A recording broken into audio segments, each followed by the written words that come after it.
Why do you think today people are liberals today? I think they're just brainwashed. They're just, they just get brainwashed to, it's a lot of it is like they don't like to think about the family thing. Like if you're brought up in a household that believes a certain thing, because you don't want to rock the boat, you just believe whatever, why do Muslims become Christians and then don't want to, and then they go back to, their family and then they want to kill them, I mean, it's every level. It's every single level. If you don't agree with whatever they agree with, it's just pathetic. Yes. These people, they got no mind of their own. They're blinded to what's going on. Like, I used to go to a church with Philippine people, and they're great. The pastor's great. I trade my brother for him. Yes. That's another story. I trade my brother for half the people in the church, right? Mm-hmm. They're from the Philippines. They're I think a lot of, and I don't want to stereotype anybody, but they're obviously Asian people, and they kind of they're what's the word? They're very submissive. Yes. So they believed, hey, did you get your shots? All that. And then like I went to the church, and there was this one guy in the church who supposedly got COVID, which is just basically the flu, but they don't tell you that because people just believe the bullshit that the news tells them. Oh, you mean to tell me when you go into a restaurant and they tell you to wear a mask, then you can sit down and take it off and then go to the bathroom and put it on? That's not real? It's a smart virus. Like, I'm like, can you, whatever you put at the table, can you just like put around the whole restaurant? Yeah, you like need whatever like you spray. Plastic around your head. Yeah, it's like you should just wear a plastic cube around your head, right? But I mean, so my mom and I used to go to this church, and I love the people. They're great. If I had a child, I'd trust them with my firstborn. They wouldn't do you wrong. They're just good Christian people. Mm-hmm. But I got so tired of hearing about the miracle man who got sick, and it's like one of the church members, and I got so tired of the thinking that, this thing is so deadly and everything, and it's like they didn't want to wake up to what's really going on. And then I started going to another church, Lighthouse Church here in Vegas, Christian church here in Vegas. Mm-hmm. American people, they're European American people, and they knew right was going on. They knew everything. They knew about Klaus Schwab. They knew about all the BS going on. They're so awake, and I want to be around people that are awake. I'm so tired of being around sleepy people, like my own father. Oh, that's another story. But my own father, he hates Trump. Wrong. My brother hates Trump. Iraq. Wrong. My sister-in-law, who I don't talk to, that's another story. I won't go into it. But they all hate Trump. He was borrowing $14 million from his father to start his businesses. Oh, Trump's bad. Orange man bad. Yeah, exactly. Doesn't it seem good? It's like, look what's going on in the world. How could you believe?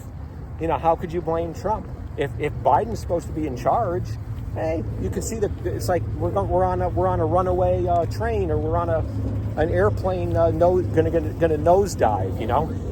That's what America's doing. It's nosediving into a fireball. Yes, and it's funny you mentioned that about your dad and your sister-in-law and all these different people. Is it just me, or is it just more people are on that side than our side? Oh, it seems like a lot more people. And it's just like, and I think you hit the nail around the head when you said it's the brainwashing. Yeah, it is. I call them the lamestream media. Lamestream. Fox News included. Fox News is not perfect either. Okay, and let me tell you guys something. So let me tell you guys a little bit about me. So my channel's called Jerry Loves Freedom and Decentralized Assets. Freedom and Decentralized Assets. Number one is I'm all about our freedom. Yeah. I read the Constitution every single day, and I think America, we haven't lost it yet, but I still think we're the greatest country in the world. I think we're based on freedom. And the reason why I say decentralized assets is because I don't keep a lot of cash in the bank. I keep my cash out of the bank. I buy Bitcoin for my digital. I don't want to fuck with the CBDCs, and we're going to get into that in a second. I got my gold and silver, so I have everything outside the banking system. Guys, when you use a credit card and you swipe your credit card, you're doing a couple things. Number one is you're letting them know what you're buying, where you're at, and what you like. Okay? They're already getting you ready for the CBDCs. The CBDCs are just going to be an added layer to all that. I'm going to get into that in a second. But they say 92 to 95% of the world's money, including America, is digital. It's credit cards, debit cards. People don't even like to use cash. I will not go to a place that doesn't take cash. I won't do it. If they don't take cash, I don't do it. I don't swipe my card for anything. I have a couple little bills here and there that I do that I'm trying to get off of, but I don't believe in the banking system. So let's talk about the CBDCs. What do you know about them, and what do you think they're going to do? I think the CBDCs, from what I've read, it has to just do more like it's more about control. What they've done in China, though, with the social credit system there, that if you oppose the government, that they can do everything to just lock you out of your banking account. Because from what I've read, it's where Revelation 2, because just like the Christian Bible predicted this. They said, well, if you don't follow our system, we're going to control you, and you cannot buy and sell without the beast. Are the CBDCs a prelude or a preview of the mark of the beast? Yeah, possibly. I know we have the technology, but we should still have cash. We should have money that works for us. I'd rather have cash than to have CBDCs anyways, because who controls the CBDCs? You got people like Klaus Schwab, you got the CCP, you got the evil people. They want to control that, and they should not control that. They should not say, well, if you don't believe in what we believe in, we have the right to lock you out. Says who? We are from God. We are God creatures first. We are not people of the government. These people are very narcissistic.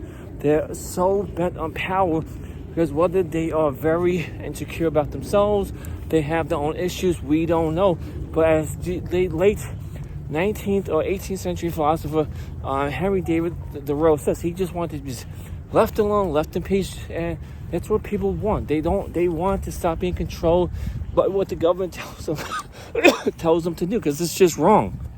Yes. How do you feel about the CBDCs? I'm right on board with what Dave says. I think it's all about controlling people. It's a slow process, or however, the system, however long it takes them. But yeah, I think they're going to use that to completely control, manipulate people, and that's basically that's what's up. How do people? They're just bent on 100% control. They act like we're like Klaus Schwab refers to the regular people as useless eaters. Yeah, and that's a quote, by the way. Nobody's useless eater. Yeah, because they want us to eat bugs. Yeah, exactly. They want us to, Don't get it twisted. Yeah, they want us to eat bugs. Oh yeah. I mean, I guess they don't think about the afterlife when they die. I mean, if they believed in God, they wouldn't be like the way they are, And I'm not, I don't read the Bible much. I know I need to start getting my head into the Bible more. But I mean, I know God didn't, He didn't want, this is the problem with people. We have free will, and some people just believe. Like I grew up in Connecticut, West Haven and Brantford, Connecticut, New Haven County, and I'm not ranking on anybody, but I lived next door to doctors and lawyers and people with money. My father made great money back in the 80s and stuff, and lived in beautiful neighborhoods. And I remember being a kid and like people put me down. Like, where are you from? Oh, I lived in West Haven. And then we moved to Brantford, and it was like, well, you're not good enough. And I'm like, yes, I am. I'm a better person than you are. Way better. Because I don't go around crapping on kids and, thinking I'm better than other people because maybe I didn't grow up with what they had. I think it's just like egotism. God puts us all here equally, and that's it. And no human being has the right to control or tell you. That's their problem, how they treat you. They want to treat you like you below them. It just goes to show that they're below you. Yes. Good people don't go around crapping on other people and, whatever. They don't do that. The only low-life people that have serious ego problems and need a psychiatrist do crap like that.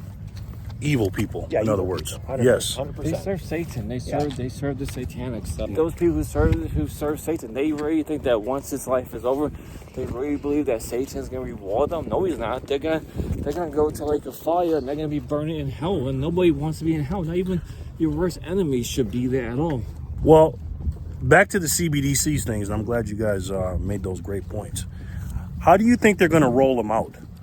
What do you think they're going to do to get the CBDCs going with the It population? depends. Look what happened in Australia. I think it was 1996 when the government of Australia said, well, you have to turn to guns because this is about gun safety. And so what happened in Australia back in 1996, the government had control of the guns, people, and the crime went up. As for the CBDCs, they're probably going to phase out the current monetary system, and you have to do this because if you don't do this, you're going to buy or sell anything, just like what Revelation says, the mark of the beast, and that's what they're probably going to just do, just like what happened with COVID-19. Oh, you have to do this. If you don't do this, you can't do anything. It's about control. It's like, no, I'm sick and tired of them having control of us. Leave us alone. Well, how do you think they're going to roll it out, first of all? I wish I knew. I just know. What's your, if you had to guess, like, what do you think your philosophy is?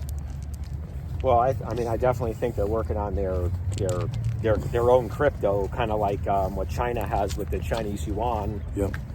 Social credit scoring, all that crap. I think it's going to be pretty much the same thing there. You know, that's what's going on in China, and I love to see the people from China standing up and, you know, like, love it. Yeah, like a couple weeks ago, I watched a video where they were, Dave and I were watching. I don't remember who it was exactly, but the person shared it on their YouTube channel, and you could see that they're kicking down these, like, they had these walls that separate people, and I'm like, heck yeah, people waking up. Tonight, rare scenes of open discontent. Video showing protesters in Xinjiang fed up with China's zero COVID rules, chanting "End the lockdown." Authorities wearing hazmat suits attempting to hold their ground. The show of public defiance, part of a national outcry. I love it, especially there. Yeah. For them to do it there, and we're not doing it here. Yeah. Well, because, you know, you think about it, when they're starting to starve you and telling you can't eat, the people with some balls are going to stand up and they're going to take care of business. There's going to be some casualties, it's like casualties of war, but, you know, I have this feeling that see, all it is it's like the 1% or even less than 1%. I don't know the numbers, but it's very small percentage of people run the world. But, you know, like the news and everything tries to divide people: black, white, racial, economics. You know, like everything they can do, education. They want to do everything they can to divide people.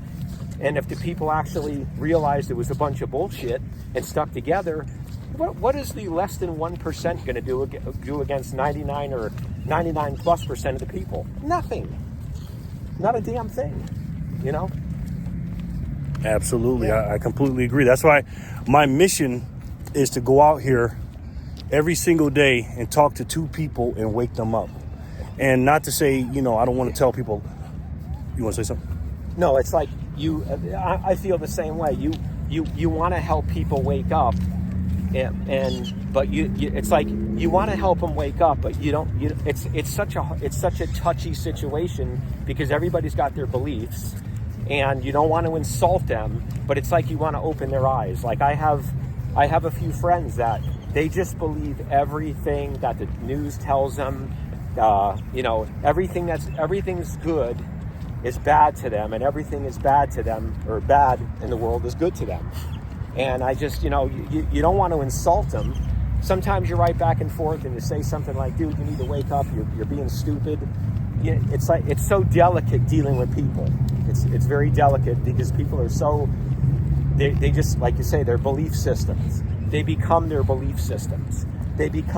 People become like, if you're a doctor or a lawyer, that's where your identity is. If you're whatever in life, that becomes your identity. It's like that's who you are. Whatever you believe, that's who you are. And that's why some people, they don't change. They're not willing to look at any other perspective. They're right no matter what, you know. And that's just the way people are, unfortunately. And I don't know. I'm on the side. I want to see the little people, quote, little people. Mm-hmm. I want to see us useless eaters win. You know, oxygen breathing, waste of space that they think we are win. I couldn't agree more. We talked about the problems, right? I told you guys I'm trying to talk to two people a day to wake them up. Yeah. What can we do as little people to fight this? What's the solution for this problem? What can we do? That's a good question. I'm not sure what the solution is, but maybe the only way is if it's going to be what the intelligence says, if we go to transition in this era and we have another shutdown where we have the 10 days of a communications blackout, the military shows everything what's been happening, but there's no TV, there's no internet except just 24 hours nonstop of just these military tribunals, then maybe that's when the people be forced to wake up and realize, yeah, Trump was not a bad guy. He actually was recruited by the military as part of his joint operation to, in fact, get rid of deep state, and who knows, but Drain the swamp. that's what he's been trying to do. You're not going to drain the swamp in 4 or 8 years. It takes decades to do it. Look at JFK, for example. He tried to drain the swamp, and he said that he would break the CIA into a million pieces. And let's be honest, we know it was not Lee Harvey Oswald that took out JFK. Tucker Carlson talked about that. We know it was George W. Bush. Yes, George H.W. Bush. Bush's father, who was the head of CIA, and he did take JFK out. That isn't conspiracy. That has been documented. Yep. John, how do we wake these people up, man? Yeah, I think it's absolutely great what you're doing. You go around, you talk to people. Thank you. And I'm on board. And I can't remember the comedian. He's here in Vegas. He does. Who's the funny guy, Dave, that does the he does the parrot thing on his shoulder? Oh no, he's out. Well, he's a Mets fan. That's Jim Brewer. Yeah, Jim Brewer. He's in Florida, and he was in Jersey. Yeah, I listen. David and I listen to Jim Brewer. I listen to him sometimes, and he's hilarious. I love, like, he's got the parrot, and it's like, you know, 1 shot, 2 shot, 3 shot. Numbers going up, numbers going down. You know. Yeah. I want to. You got to give me that link after we And get that's great, you know. And it's like, you know, it's great that there's people that they know what's going on and they're awake and they try to like. It's sometimes you have to do things in a funny way, you know. You have to. It's all about, you know, dealing with people, human relations. Just like I said, you talk to people and they're so entrenched and they become their thoughts. That becomes their identity. And sometimes you have to use comedy, or you have to break the ice with people to get them to, you know, understand things or think about things a little differently, or because people just get so brainwashed. Mm-hmm. But I think it's great. Say your name again. I'm sorry. Jerry. Yeah. And thank you, sir. But yeah, definitely. But it's just, you know, it's you just have to be so delicate how you handle people, how you talk with them, and but I mean, if the people, there's this picture I saw on Facebook. It was a school of fish together forming a big fish, and a shark went by. The shark saw these fish, and the shark thought, oh, this is a much bigger fish than me, or much bigger, you know, fish or shark than me, and he just swam by.